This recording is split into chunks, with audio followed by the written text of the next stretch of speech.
editorial en Hechos de Ecuador con Richard Macías. Siempre tu voz. Esto es nuestro editorial de este día. El 24 de mayo, la independencia inconclusa del Ecuador. Cada año, cuando llega el 24 de mayo, el Ecuador entero vuelve la mirada hacia las faldas del volcán Pichincha. Allí, en las alturas de Quito, se escribió una de las páginas más gloriosas de nuestra historia, la batalla del Pichincha. Esa batalla que no fue solamente un combate militar entre patriotas y realistas, fue la expresión máxima del deseo de libertad de un pueblo cansado del sometimiento colonial. Aquel día de 1822, hombres humildes, campesinos, indígenas, mestizos, afrodescendientes y criollos dejaron el miedo a un lado para enfrentar el poder del imperio español. No peleaban únicamente por cambiar de bandera, luchaban por la dignidad, por la soberanía y por el derecho de los pueblos a decidir su propio destino sin imposiciones extranjeras. El triunfo, encabezado por el mariscal Antonio José de Sucre, permitió sellar la independencia de lo que hoy conocemos como Ecuador. Aquella victoria no solo liberó territorios, liberó conciencias. Fue la demostración histórica de que ningún imperio es eterno cuando los pueblos despiertan. La sangre derramada en el Pichincha no fue un sacrificio inútil. Gracias a esa batalla nació la esperanza de construir una nación libre, justa y soberana. Sin embargo, más de 2 siglos después, surge una pregunta incómoda pero necesaria. ¿Somos realmente libres? La respuesta para millones de ecuatorianos parece ser dolorosamente clara. Muchos sienten que la independencia conquistada en 1822 quedó incompleta. Hoy ya no existen virreyes españoles ni ejércitos coloniales ocupando nuestras ciudades, pero sí persisten nuevas formas de dominación. La dependencia económica, la subordinación política y las imposiciones financieras internacionales son vistas por amplios sectores sociales como las cadenas modernas que mantienen sometidos a los pueblos latinoamericanos. El dominio ya no llega a través de cañones ni coronas reales. Llega mediante deudas externas, acuerdos financieros y recetas económicas impuestas desde organismos internacionales que condicionan las decisiones soberanas de los estados. Viene impuesta desde el Fondo Monetario Internacional. Entre esos organismos, sí, el FMI se ha convertido en uno de los símbolos más cuestionados por movimientos sociales y sectores progresistas de toda América Latina. Para sus defensores, el FMI representa estabilidad financiera y orden fiscal, pero para millones y millones y la gran mayoría de ciudadanos que viven la realidad de los ajustes económicos, el organismo simboliza recortes, pobreza, desempleo y sacrificio social. Cada vez que un gobierno se arrodilla ante las condiciones impuestas por el Fondo Monetario Internacional, las consecuencias suelen recaer sobre los mismos de siempre: los trabajadores, los campesinos, los jubilados, los estudiantes y las familias humildes. En Ecuador, el debate ha vuelto a tomar fuerza debido al profundo descontento social que atraviesa el país.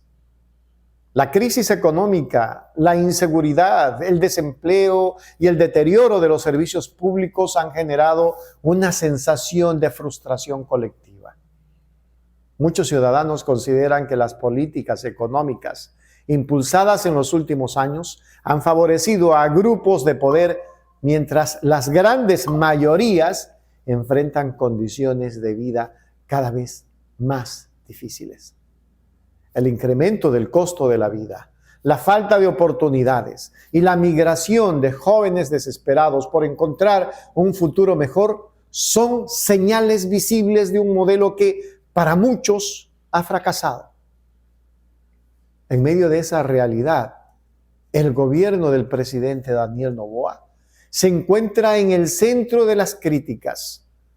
Diversos colectivos ciudadanos, organizaciones sociales y actores políticos sostienen que la actual administración ha profundizado la dependencia hacia organismos internacionales y sectores financieros externos. Para estos sectores, el gobierno ha perdido sensibilidad frente al sufrimiento popular y ha priorizado acuerdos económicos que no representan las verdaderas necesidades del pueblo ecuatoriano. La percepción de un mandatario distante de las realidades cotidianas del ciudadano común ha alimentado un creciente clima de inconformidad. Por ello, en distintos espacios ciudadanos, comienza a resonar con fuerza la idea de la revocatoria de mandato.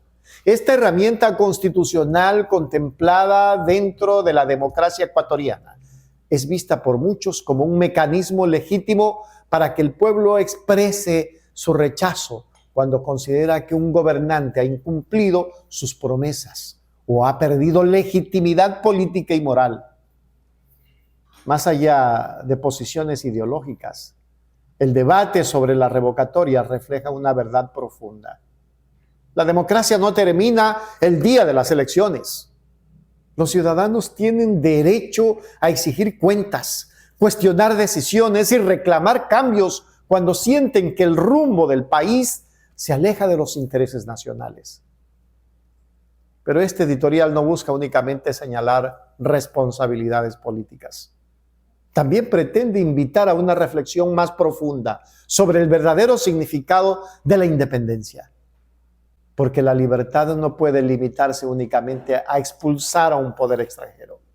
Un país tampoco es plenamente libre cuando millones de personas viven atrapadas en la pobreza, cuando los jóvenes no encuentran empleo, cuando los hospitales carecen de medicinas o cuando las familias deben abandonar su tierra para sobrevivir en otro país. La independencia real debe traducirse en dignidad, justicia social, soberanía económica y oportunidades para todos.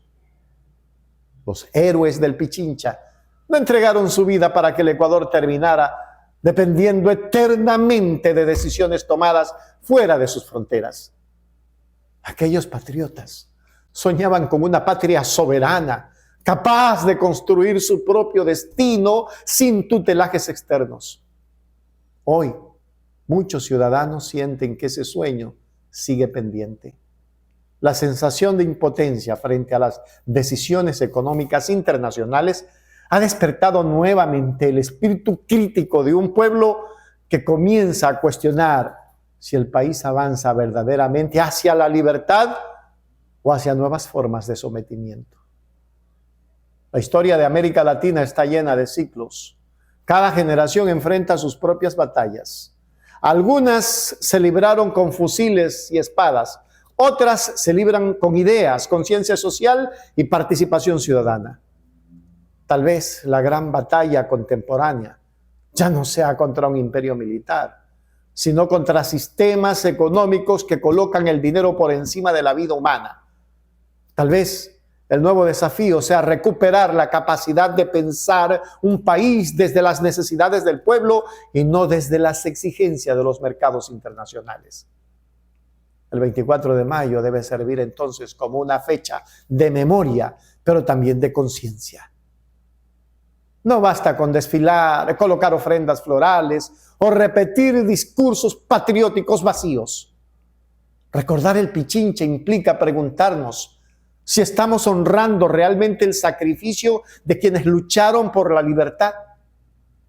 Implica reflexionar si el Ecuador de hoy representa los ideales de justicia, igualdad y soberanía que inspiraron a nuestros libertadores. Porque la independencia no es un hecho terminado, es una construcción permanente.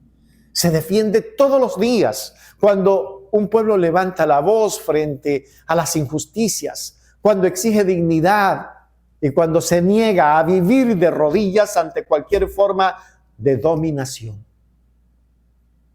La verdadera libertad no se concede, se conquista.